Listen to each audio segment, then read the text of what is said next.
Hello, my name is Erica, and I'm the Dyslexic Trekkie. Before I get started, I'd like to welcome all the new subscribers. Your interest really helps out, and Ensign Bradbury has agreed that for every 100 subscribers, he'll let you all hear one of his kitten's logs.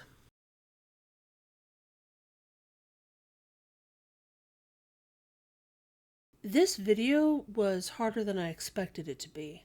I wanted to do something that had to do with special effects, especially after my top 5 enemies and top 5 friends. I wanted to do something along those lines, but there's only so many character ideas I can think of. And so I thought about looking at the different special effects. But the reality is, Star Trek special effects have actually always been pretty exceptional. I know we can have a bit of a laugh at the way the original series did special effects. They were a bit more camp. They seemed a little more fake. But a lot of the special effects that we take for granted as having available now were invented or designed by either Star Trek or science fiction shows of that time. Many things we just consider normal, like imposing one image on top of another, was created by working out a way to project two images on top of one another, and nobody else had done it before. So when I considered my list of worst special effects, I tried to consider the options available at the time.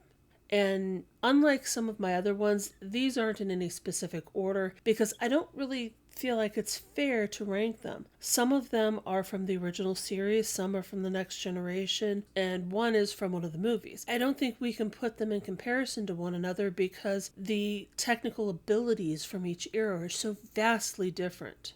So these are just in the order that my sisters, Katie from Katie's Corner in Space, thought of. And if you would like to have a look at the more contemporary work, or you're a fan of Outlander, I recommend you go over and look at her channel because she's got some really great stuff. So my first one is every time a large object lands on somebody. This may sound like a niche issue, but it's kind of not. When they have boulders falling or large drums falling, when Worf had his back broken, the object lands and then bounces repeatedly. It's hard to immerse myself in it because it's very obviously an empty object. And I will grant that there's a safety issue here. We can't have these objects landing on people that are too heavy. And there's not very many ways of showing an object that could potentially hurt a person landing without it being an actual person. There's only so many things you can use a dummy for.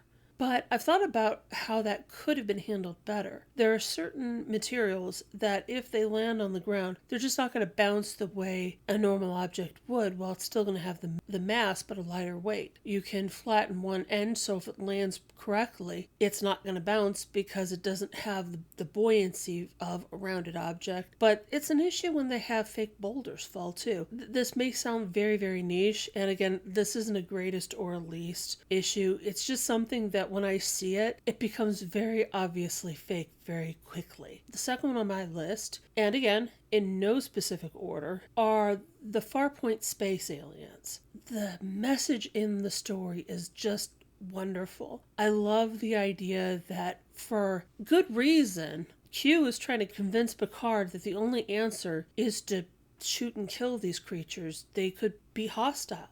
Picard chooses to just help, to free the aliens, and then we find two mates who find each other. And I wholeheartedly believe that the nebula that Picard, Crusher, and the Titan get themselves caught in at the beginning of season 3 of Picard is a nest created by those two aliens. Is there any reason why not? Not really, but I think it's a cool notion, and they look like the same species. Even though I think at the time the only practical option would have been a puppet, it looks like a puppet. I feel like even then as a little kid, I didn't have that ooh, oh, wow, magical moment I had so often with Star Trek. It was a beautiful scene. It was a neat scene, and even 8-year-old me got the point of it, but I just didn't quite buy it.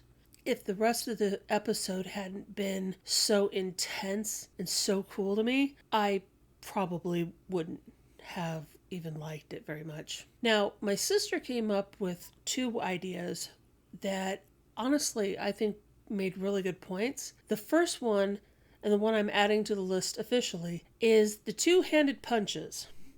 Fight scenes are hard. They're hard to choreograph. And I'll tell you, as a writer, even just written on paper, it's hard to make a fight scene feel real. But when you have actual stunt doubles and people who are trained to know how to do this, and it still looks off-timed or the blow just doesn't hit the way you think it would, again, it throws you out of the immersion. And they're kind of funny. There's a way to do that. Maybe time it a little bit better, practice a little bit more. A lot of these first shows were done very quickly, one right after the other. They would be working on a couple of episodes at a time just to get everything done. And so I get they might not have had as much time to prepare for things, but also they did this a lot. You'd think they would have gotten a little bit better at it by then.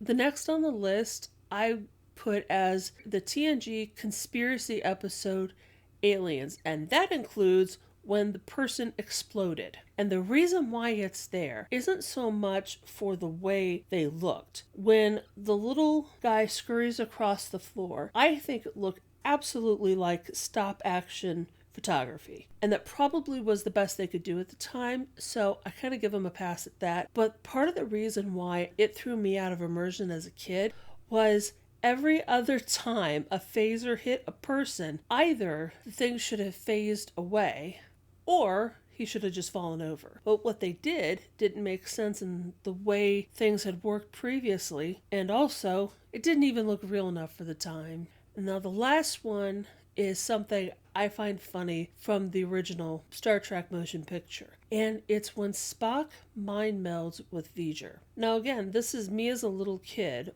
watching the motion picture and not getting what I'm seeing. I didn't fully understand a lot of what I watched when I watched this show. You have to remember, I was extremely young the first time I watched these. 5 or 6 at the oldest. I understood what mind melding was. I watched the original series with my mom all through my childhood. But then Spock is floating in space in his little spacesuit with his hand out in midair, and he mind melds. Every other time we see Spock mind meld, he has his hands on their face somewhere.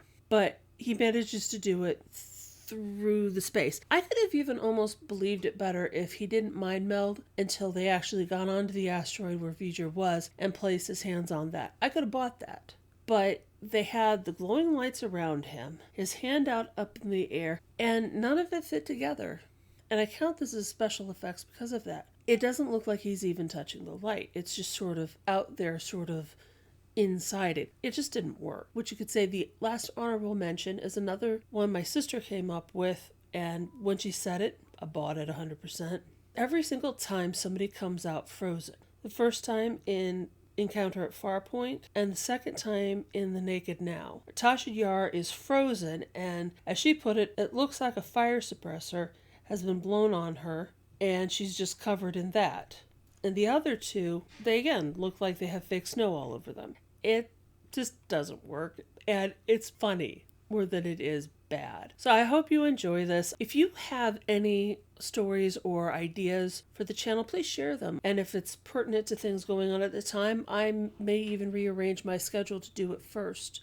Thank you for watching. If you've enjoyed this video, please like, share, and subscribe. If you have any thoughts, feelings, or ideas, please share in the comments below. If you notice any spelling or reading mistakes in this video, please comment within the first week of posting for the chance to choose a future topic. Again, my name is Erica, and I'm the Dyslexic Trekkie. I'm sorry, but outtakes are not going to be seen this week because there's something going on in a part of my community I can't not talk about. I have openly stated that I am a member of the LGBT community, but right now, another part of my community, an important part, is under attack. State after state is going after young children who have done nothing other than be honest and ask for help. If you want to know what impact denying trans children access to medical care will be, it will be dead children. The only way you can consider anti-trans laws to be good is if your goal is to kill children. There is no other possible outcome that you can see in it. And if that's who you are, then as much as I need more viewers, I welcome you to leave. But if you do show support for the transgender and intersex community, then I ask you please to find some way to give help. I've said before, this is a small channel. I don't have much pull anywhere, but I can't sit back and say nothing here. If you are a member of the transgender community, I beg you to please keep safe. If you're in a place where these anti-trans laws are going into effect and you need somebody to talk to, I'm here. And I belong to a support group on Facebook for transgender individuals. I can't put the information out here specifically, it's a private group. But if you need that support, let me know and I'll do what I can to direct you towards it personally.